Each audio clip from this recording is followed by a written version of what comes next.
So what's up guys, welcome back sa ating panibagong video. So ngayon guys, testing lang natin itong amplifier nito, loaded na 4 na speakers. Try natin guys, 4 ohms per outputs, separated yung bass tsaka mid high. Tapos share din natin yung setup kung meron tayong mixer tsaka maximizer. So samahan niyo ko guys sa video natin ngayon at para masundan natin, panoorin natin hanggang dulo.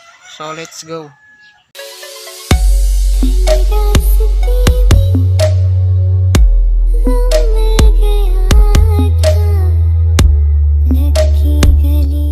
So ito guys, bali naka-ready na yung mga gamit natin. So sa setup natin ngayon is try natin per channel is 2 speaker. So try natin separated yung bass tsaka mid-high kung sakaling isa pa lang yung ating amplifier. Kung ganito yung gamit natin. Syempre gamitan natin ng mixer, ito maximizer. Ito yung Joson maximizer na merong sub-out. Kahit ito lang pwede na separated kasi meron po ito separated na subwoofer outputs. Syempre ito yung bago amp na pina-order. So mixer pala natin is Joson Jet 6 channel. Tapos yung mga speakers natin dito, yung gagamitin natin sa mid-high or full range. Yan. So ito pala yung Joson Neo 12 inches. Yung tweeter natin is Broadway lang po yan na 300 watts. Ito, MCB box natin, loaded po ito ng Joson Stage 18 na single magnet. Merong 1,500 to 1,800 watts. So meron silang bagong upgrade ngayon guys. Bagong labas nila ngayon. Joson naka-upgrade na daw. So ito ang gamit natin is ito yung unang version na Joson Stage 18. So mangyari dito, ito yung kakabit natin sa channel A, ito sa channel B. So 4 ohms yung gagamitin natin ngayon. So muna tayo dito sa setup natin, share natin. So dahil yung gagamitin natin ngayon is tig 2 speaker, itong clip mode isi-select natin to sa 4 ohms ito. Nakaset na po yan sa 4 ohms. Tapos mangyari dito yung kaniyang dito yung kanyang crossover is hindi natin gagamitin. Yan. Kasi gagamit tayo ng bass tsaka mid-high per outputs. So normal lang yung gagamitin natin, normal. Tapos naka-stereo po tayo. Tapos yung sensitivity natin dito is 0.77 mga guys. Yan, so papakita muna natin yung connection natin dito. Mixer to maximizer patungo sa isang powered amp. So kailangan natin dito ng mga XLR, female to male. So ito muna tayo sa left, to left output. Kakabit natin yan sa maximizer natin, channel 1. Dito. Input ng maximizer. So yan po, input. Yan. So input po yan. So dito muna tayo sa output para hindi tayo malito, lalong-lalo na sa mga baguhan na gusto matuto. So direct muna tayo sa output.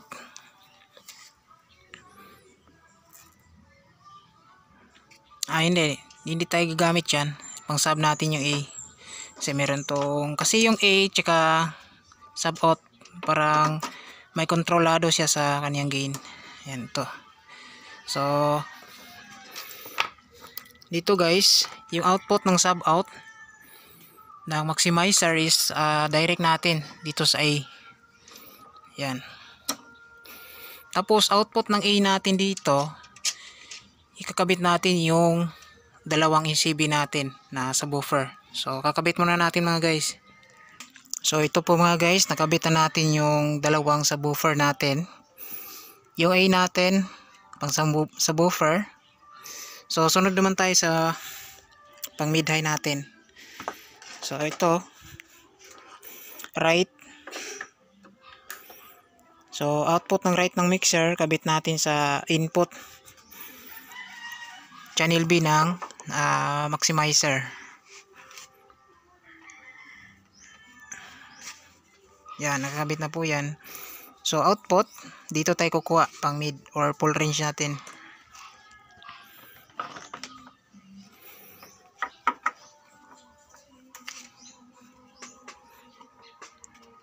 Yan. So merong kabit na tayo. So yung dulo dito na sa input B. Yan. Tapos yung output B natin, kakabit natin yung mid natin or yung full range. So ito, naka-speak on tayo. Nakalink po yan yung speak on natin. Nakalink yung isang connection.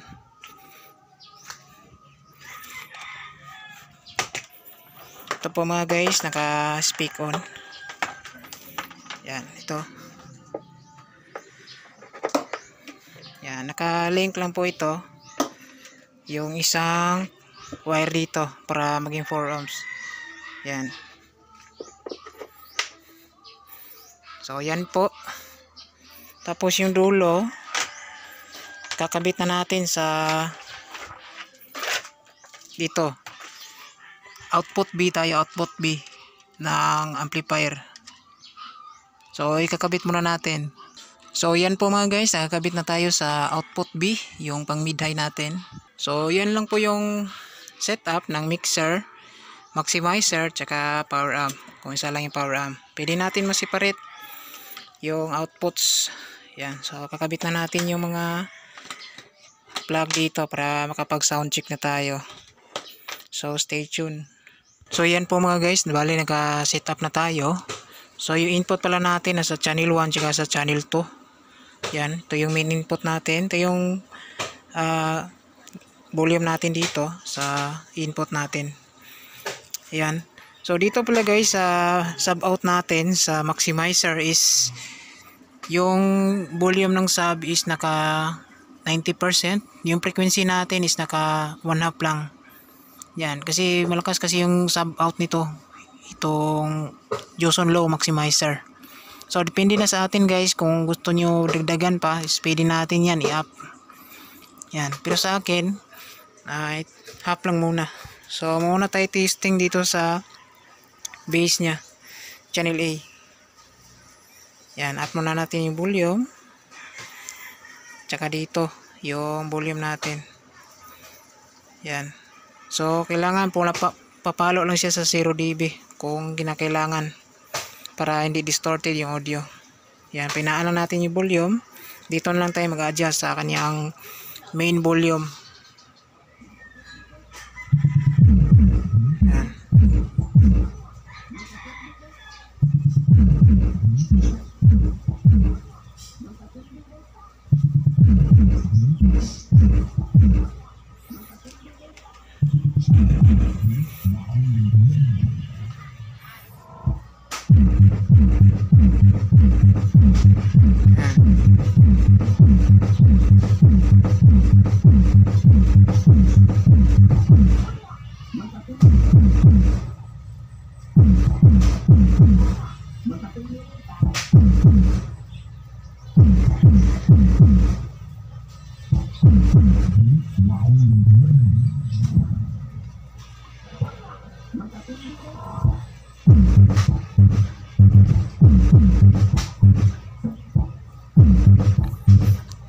Check natin yung init ng amplifier.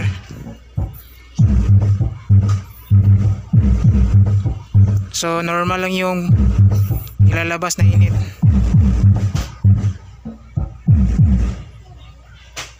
Dito naman tayo sa mid, yung channel B.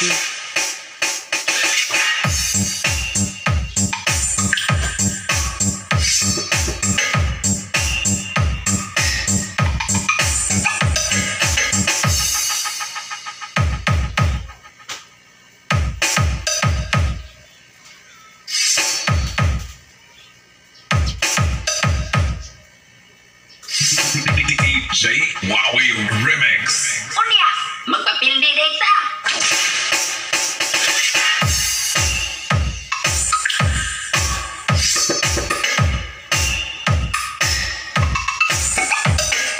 Unya, magpapildi data. Wowie Remix.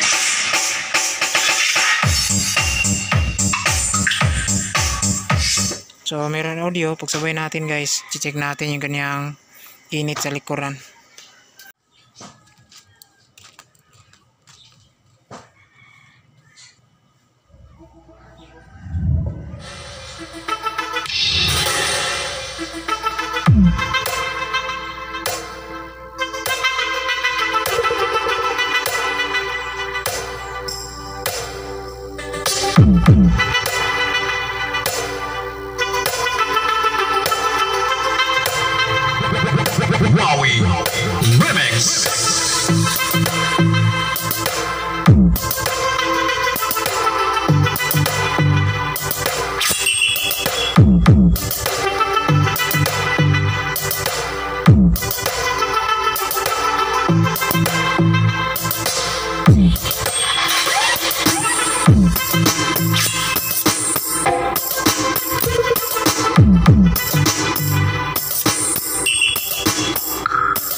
WAR.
So yan guys, na-test na natin sa apat na speaker itong Joson Sun A6. So wala namang problema guys.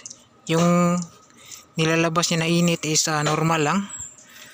Yan, so okay naman yung tunog guys. Palaban din tong klase na powered amp. Yan. So ayos na ayos itong klase na powered amp mga guys, no. So pwede siya panghatawan sa 4 ohms. Yan. So naka 4 ohms clip mode tayo. So sa mga gustong mag-avail nito guys, available po ito sa Shopee Store, Joson World Electronics. Yan. So yan lang po mga guys, maraming salamat, God bless, kaya ingat tayong lahat.